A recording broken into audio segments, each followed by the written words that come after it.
Have you ever had a game sitting in your wishlist and thought, hey, you know what? Maybe this is the day I finally give it a buy. And when you try to look for it, it's gone. Well, you could be hallucinating that the game ever existed, but it's more likely because the developer or publisher delisted that game, making it virtually impossible to play it through conventional means. While this can happen to any game, abandonware is more common for older games as companies lose their code or wait 20 years to make a terrible remake instead. However, the act of sunsetting games has become so prevalent that there's now petitions like the Stop Killing Games initiative in the EU, which, if you've been living under a rock, is a movement aiming to prevent companies from removing your God-given gamer rights of being able to play games you own forever. But these companies don't think it's worth the hassle to keep up the servers to games like The Crew, Paragon, Dauntless, and Concord.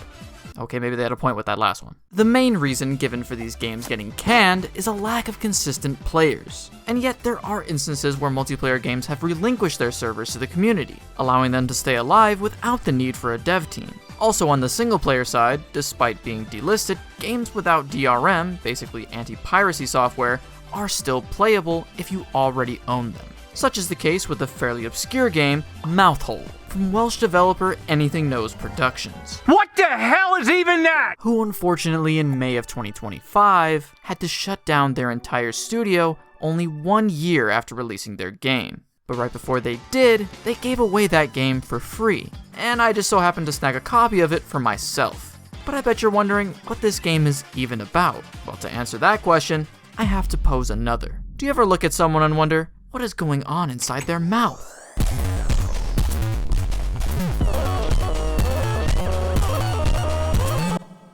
You know, I kinda wish I hadn't. Despite the name being slightly suggestive, MOUTHOLE is actually deeper than you'd think. And no, that was not an innuendo. Honestly, before playing the game, I had zero clue what it would be about. I just saw it was free, shout out Game Rant, and figured it would be a fun little exploration game. But after playing it, let's just say, it made me want to use some mouthwash. No, not that kind. I don't exaggerate when I say this is the weirdest game I've ever played. Not that it's bad by any means, it just has a certain charm to it. No way! Oh, it's the guy. Of course, the style is what jumps out the most, continuing the long-running theme of retro-inspired pixel games on my channel, especially with those blown-out colors that make the characters look like when you forget to put on your 3D glasses. There's quite a bit of visual gags sprinkled throughout, some of which you might not even get at first glance. Oh, I get it. Tooth hurty. Haha. I know I've been yapping about the visuals more than the story, and there's a good reason for that. There really isn't much of a story, and all of it is non-linear. But I'll give you the general gist. We start off in a dental office, being examined by, you guessed it, a dentist. After searching our mouth hole cavity, he diagnoses us with British gums, meaning we only have 5 more days before our mouth completely caves in on itself. But don't worry, all can be fixed when we crawl inside our own mouth. Did I stutter? Yes, you can take a walk down your very own tongue, up to your uvula and a floating tooth, ignore that. And of course, walk through various pathways inside your gums. Each section here is weird in its own right, but my personal favorite is the one with the door. Now, just out of curiosity, how do you think we open that door? Do we A, break it down with an axe, B, drill a hole into it, or C, just unlock it? If you answer D, find an instruction manual to build a door and build said door in our basement to link that door to our mouth, then I would say, how did you know there was another answer? Are you in my mouth? Inside this opened hole is a mini city. Here, there's only one road and one car that goes around in an infinite loop. Ow. This is where we meet the mechanic, who can help us get an oil change for our non-existent car. Or we can just turn into a car, that works too. Not only can you be a car inside your mouth, but also outside of it too. Although the speed does lead to unforeseen consequences. What? What do you mean? On the bright side, it's pretty fun driving around the desert area collecting these little items for the dashboard. Why, hello there. Speaking of the desert, there's another character we meet there called the Worm. Yes, I know he looks like a snake, but his name's the Worm, so yeah. His whole deal is being a Western sharpshooter that can't shoot down these cans. Why? Well, he has no hands. To help him, he asks us to grab him a glove so he can aim. So that goes well. Anyways, the point of this section isn't just that visual gag.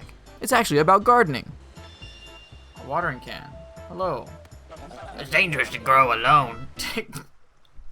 Alright, dude. You see, in our apartment, there are plants we can grow using the desert's clean spring water. Once they fully grow, the desert turns into a greener and lush, well, it's still a desert, but crucially with a giant plant smack dab in the middle. Going up the ladder inside of this plant takes you to a dark forest.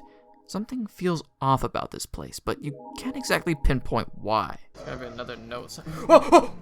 Following the trail, you eventually encounter this thing.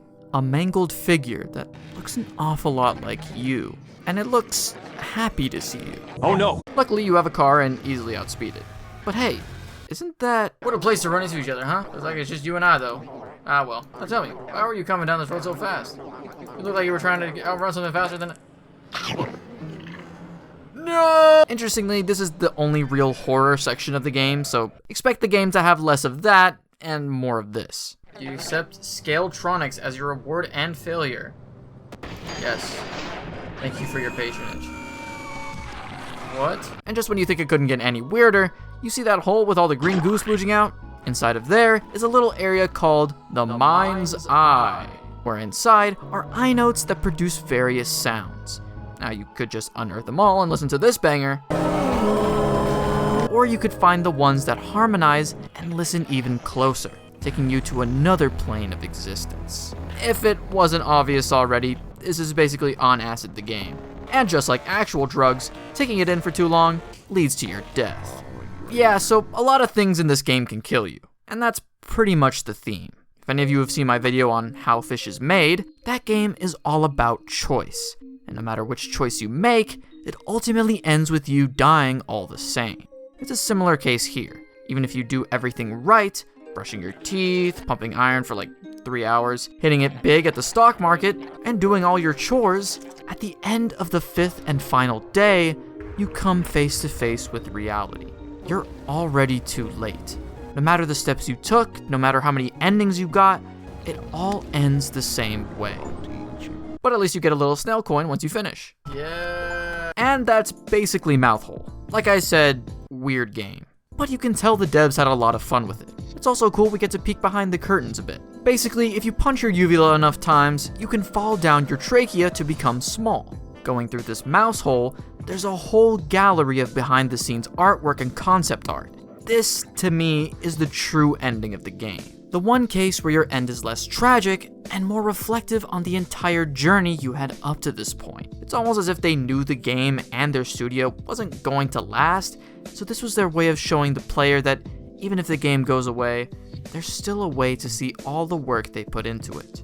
It does suck that they were only able to finish this one game. They were working on another called Diacratic, which only had a demo out before it was also taken down. I wasn't able to get that one, but from the trailer, it seemed like a unique puzzle game that used shapes to tell a story. Now, I also couldn't find any information as to why Anything Knows shut down, but there was a similar case with another indie studio, Monothetic, and their roguelike game, Beacon, which both shut down in August of 2024. One of the developers stated in a Steam comment an active business entity was required to maintain the sale of their game, and after 10 years, they couldn't continue running it. Also, in regards as to why a studio might shut down, they responded that it could come down to a general lack of development and business experience. If this is anything to go by, that could be why indie games like MOUTHOLE just get obliterated off Steam if there's no one to fill out all that paperwork. Or it could be for some other unrelated reason. They're not obligated to say why. But some people really liked this game, and felt a bit sad that it was going away.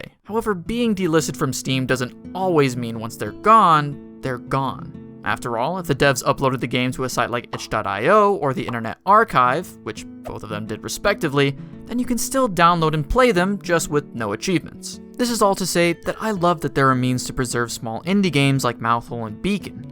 The only problem is, when it comes to larger titles, it's a lot harder since they're attached to companies like EA and Ubisoft, who actively don't want to save these games. Sure, there are millions of games out there, and you could probably care less about a couple random games that you wouldn't have played regardless, but all games, good or bad, are a part of history, and trying to bury them without warning just feels wrong. And it seems like people agree, as word is spreading and things might actually get done about it. Obviously, there's no guarantee the Stop Killing Games movement will actually do anything for the gaming industry, but call it wishful thinking. After all, your favorite game could end up as abandonware tomorrow, and you as a consumer won't be able to do anything about it. Thanks for watching.